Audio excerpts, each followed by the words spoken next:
What is up, mental patients? My name is Tormental, and I am going to tell you about 4 new roles on Camp Cadaver. CampCadaver.com is where you play the game. It's free to sign up and play and all that shit. It's a role-guessing murder game.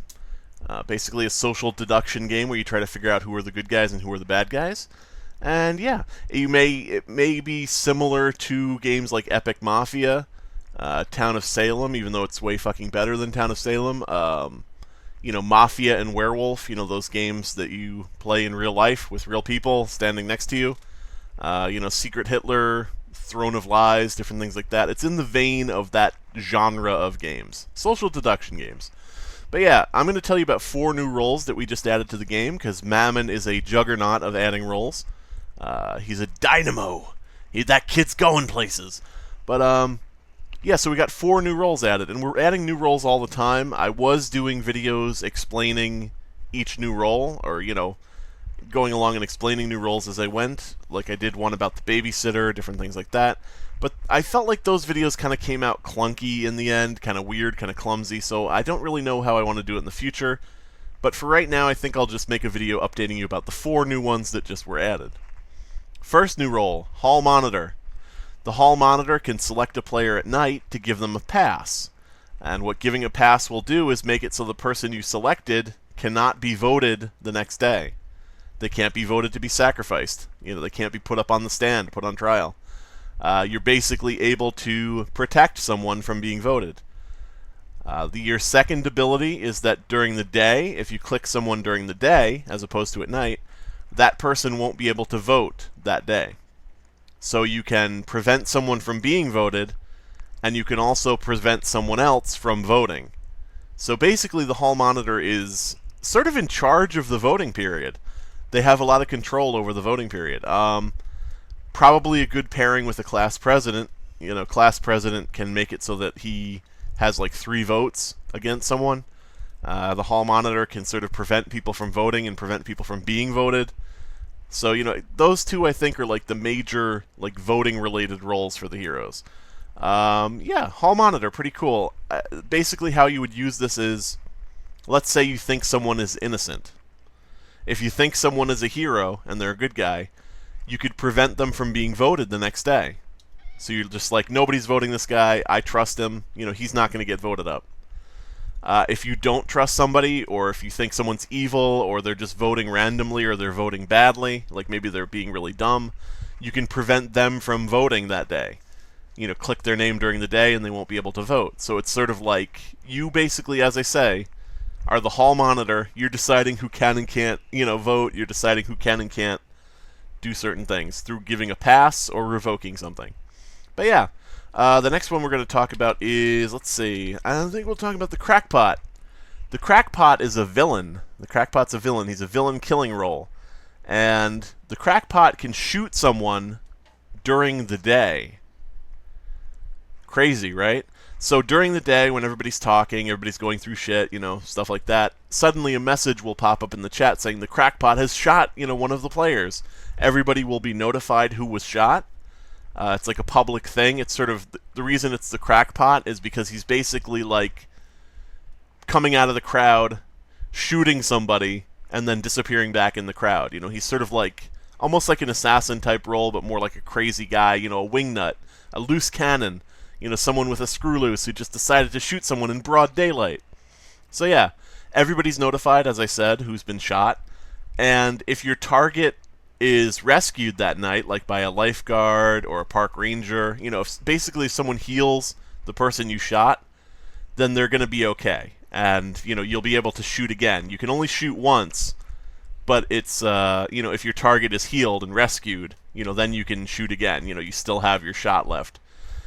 Basically what happens if they aren't healed is they bleed out that night. So you shoot them during the day, you shoot them in broad daylight in public, and that night, if nobody comes to help them, if nobody can rescue them, they just basically bleed out and die. So this is a good way to get around protection. Like, let's say the villains can't fucking get somebody because he keeps, you know, the bus driver keeps switching him, or the lifeguard keeps healing them, or, you know, whatever. You know, this is a way to shoot somebody during the day and try to get them to die that night. Now, if there is a lifeguard, they probably are going to heal the person that you shot because everybody's notified. But, you know, it's a thing. It does a thing. It's actually pretty powerful in the right hands, and if you know when to use it. Next, we're going to talk about the Gremlin. The Gremlin is an outcast. This is an outcast revenge roll. The Gremlin, what you can do, this is pretty interesting. This is pretty complicated, but yet I think interesting. Once any player is sacrificed, so if any player is voted to die during the day, then after any player is sacrificed, you can choose to sabotage a living player. Now what that means is when you sabotage somebody, they secretly cannot be healed, they secretly cannot be protected by a jock, they secretly cannot be protected from death in any way. They secretly lose their immunity if they have night immunity. So that means that, you know, basically the person you sabotage is completely vulnerable and can be killed that night. You know, and as I said, you know, you're picking somebody after somebody gets sacrificed. So you're trying to, first of all, you're trying to get somebody sacrificed because you need somebody to be sacrificed before you can use your power. So that's like the first prong of the way you play the Gremlin, is you're trying to get somebody killed. You're trying to get somebody voted up and killed. After you successfully get someone voted up and killed, or, you know, if it happens naturally, you know, they kill anybody. It can even be a bad guy. Even if they sacrifice a bad guy, it still works. After the sacrifice, you curse somebody, you sabotage them, and they can't be healed. They can't be saved from death. The Gremlin wins if the person that they sabotaged dies, you know, despite being, you know, protected. So in other words, you take away someone's protection and they die, you know, you win. So yeah, I mean, if you use it on a night immune roll and they get killed, you win. If you use it on somebody and they self-protected, you know, and they still die, you win. If they were going to get healed by a lifeguard, protected by a jock, healed by a park ranger, healed by a researcher, what's that, you ask? It's coming up soon. You know, and they still die, you know, you win. So basically, you're sabotaging someone, making them vulnerable, and if they die because of the vulnerability, you win. That's your goal in the game. Get somebody killed that you sabotaged. Now we're going to talk about the fourth and final role in this new update, this recent update, which is the Researcher. The Researcher is a misfit. Now, misfits are the roles that I mean, it's self-explanatory. They're misfits. They maybe don't fit in every role list, so they won't come up in like random slots. You have to play a list with a misfit purposefully in it. So yeah, I mean, you don't want certain things coming up in your random game where you're like, oh great, we had 5 of these, you know, we had 5 of this one role that's really not suited for this type of thing. So yeah, misfits are for special rounds. The Researcher can select one player each night to run tests on them. So you're basically like testing drugs or testing chemicals or testing toxins, whatever. You randomly assigned a good or evil alignment. So the Researcher can be good or they can be evil, and it's randomly assigned. If you target an ally, you will heal them. So if you're assigned good and you target a hero, then you'll heal them that night. If you're evil and you target a villain or a psycho or an outcast, somebody evil, you will heal them. If you target an enemy, you will paralyze them for the next day. So if you're good, if you're a hero, if you're aligned with the heroes, and you select an enemy, which would be like a villain or a psycho, then they're going to be paralyzed the next day because they're on the opposite side of you. Now, what is paralyzation? Paralyzation in this game means that until the voting period ends, you can't do anything but vote. So at the beginning of the morning, you won't be able to speak or use your ability. All the way through the voting period, you'll be able to vote, but you won't be able to speak. And once the voting period ends, there's like a grace period of a few seconds after which you'd be able to then speak or then use your ability. So you'd have, after the voting period, you can say, here's the information I found, and then, you know, the day ends, you know. Or you could quickly jail somebody, you know, put them in detention, or, you know, whatever your day ability might be. You could reveal quickly as class president, you know, but up until the voting period ends, you can't speak or use your ability.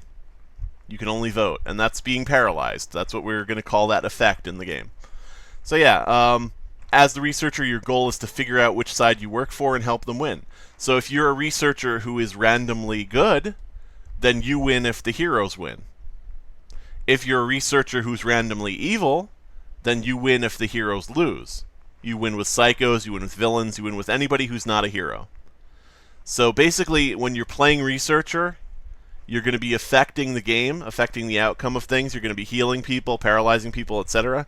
And you're going to have to try to figure out which side you're on. Are you a good guy or are you a bad guy? And you got to help your side win, which is, very interesting when it comes to voting, because you're not going to be really sure who to vote for until you know if you're good or evil. So yeah, the researcher, basically the explanation for it is, researchers can work on life-saving medication. And researchers can also work on biological weapons. They're just, you're kind of like neutral, but yet, someone is employing you. Maybe you're working for the good guys, maybe you're working for the bad guys. Who knows? But yeah, so that's the researcher. That's all the new roles in this new update. We got 4 of them. We have actually over 70 roles now. We have over 70 roles in the game, and we do have role lists that do not have any of the new roles in them and just have the ones you would be used to.